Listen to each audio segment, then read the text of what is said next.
Hi! Magandang gabi sa inyo mga kasawi. Kamusta na po kayong lahat? Naway nasa mabuti kayong kalagayan.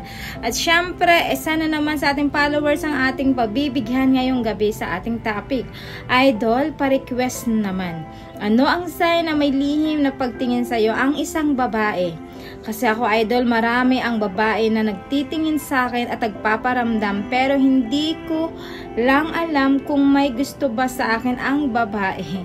Patapik naman, idol, please lang pansinin nyo naman ako sana. Ayan mga kasawi, yung ating isa sa followers at sa ating followers mga kasawi, isang lalaki. So, ang mga lihim na pagtingin ng isang babae, paano natin malalaman?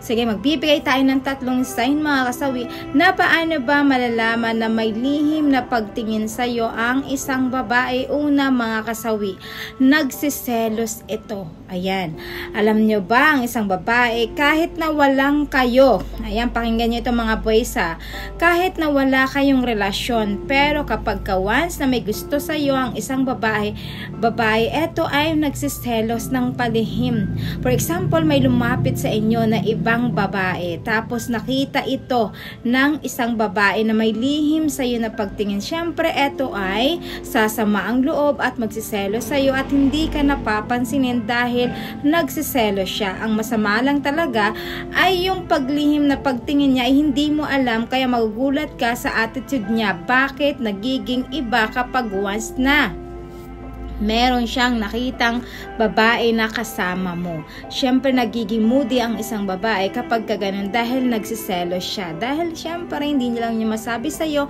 na may lihim siyang pagtingin para sa'yo. Ayan mga kasawi ha, pakinggan niyo mga kalalakihan. Ang pangalawa natin na sign mga kasawi is sinusunod niya ang gusto mo kahit ano lang ang iuutos mo. So, syempre mga kasi, for example, may pinapabili ka sa kanya, may pinapautos ka sa kanya, lahat ng mga gusto mo ay sinusunod niya. Kahit minsan, mahirap yung pinapagawa mo ay sinusunod niya ito na wala man lang pagtutol dahil natutuwa siya at kinikilig siya kapag once na inutusan mo siya.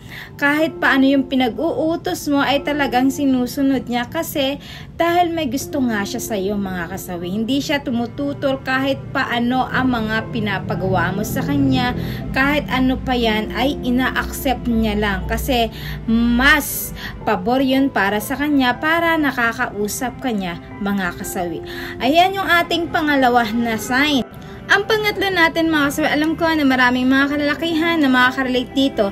Inaalam niya ang tungkol sa'yo, ayaw at gusto mo. Ayan mga kasawi. Syempre mga kababaihan, alam nyo ba, mas lalo silang nako-curious kapag ka sila ay may gusto sa isang lalaki or masyado silang nag-i-interview, nag-i-stalk sila sa mga kalalakihan kapag ka ginugusto nila ang mga lalaki. Kasi ang mga babae, hindi naman ito nagkakaroon ng interes sa isang lalaki kung wala silang pagkagusto.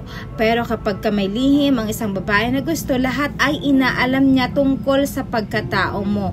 Kung ano yung mga gusto mo, ano yung mga bagay na ayaw mo, at higit sa lahat kung ano yung mga paborito mo, lahat ay inaalam niya tungkol sa'yo, sa pamilya mo. Kasi nga, gusto niyang malaman para at least naman alam niya kung paano kanya makakausap sa ganitong bagay mga kasawi.